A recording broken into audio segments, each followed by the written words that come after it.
Hi, I'm Ruslan. I'm the notebook platform architect at NVIDIA. Today I'll share with you the inner workings of the CPU optimizer, a key feature for making the 2022 RTX laptops both thinner and faster.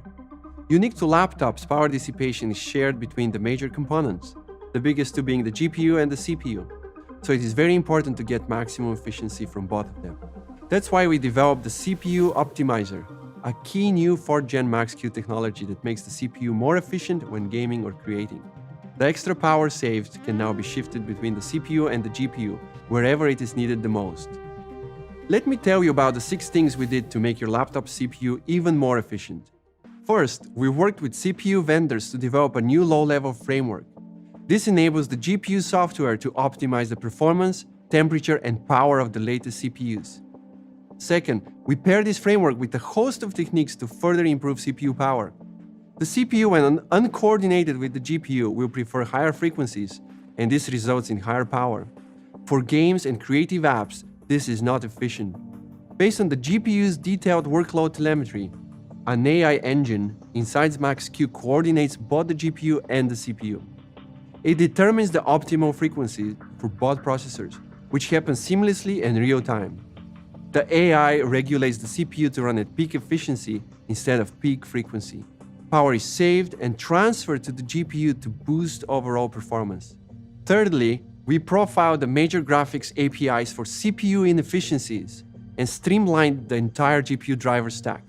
The driver runs multiple threads across the CPU cores, and we optimized how they synchronize. We re-architected the internal data structures so the threads don't need to block and wait on each other as often. We went as far as to tweak the individual function definitions to reduce co-overhead. With everything combined, we observed CPU efficiency going up by as much as 2x in directed API tests. Our fourth key technique for optimizing system power is to move work from the CPU to a dedicated command processor on the GPU. We use it to offload the CPU from low-level tasks. An example is command validation, which performs pointer verification and bounce checking.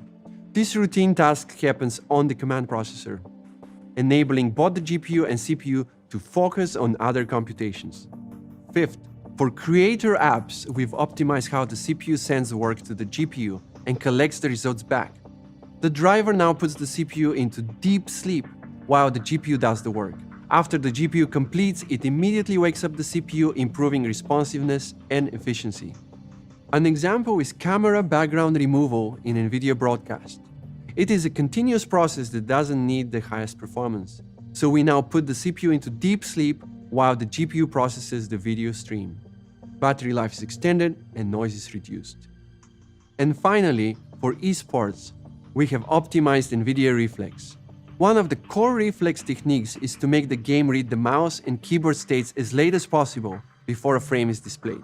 This makes the image your eyes see reflect the most recent possible input, reducing latency. We have enhanced that technique by using the same approach we used in creator apps, by putting the CPU into deeper, low-power states until it is time to sample the inputs. This not only makes Reflex use less CPU power, but also increases overall FPS. In conclusion, the combination of all the 4th generation Max-Q technologies dramatically reduces CPU power by as much as 55% in recent games. In Witcher 3, we can see this in practice. Without Max-Q, the CPU consumes about 40 watts and is running quite inefficiently. With Max-Q technologies enabled, we see the CPU drop from about 40 watts to 20 watts in the same scene. At the same time, performance goes up by an amazing 17%. This is because Max-Q is transferring that extra 20 watts from the CPU to the GPU, which is making more effective use of it. The whole suite of Max-Q technologies is adaptive, adjusting to workload changes in real time. It kicks in only when it makes sense to, always ensuring peak efficiency and peak performance.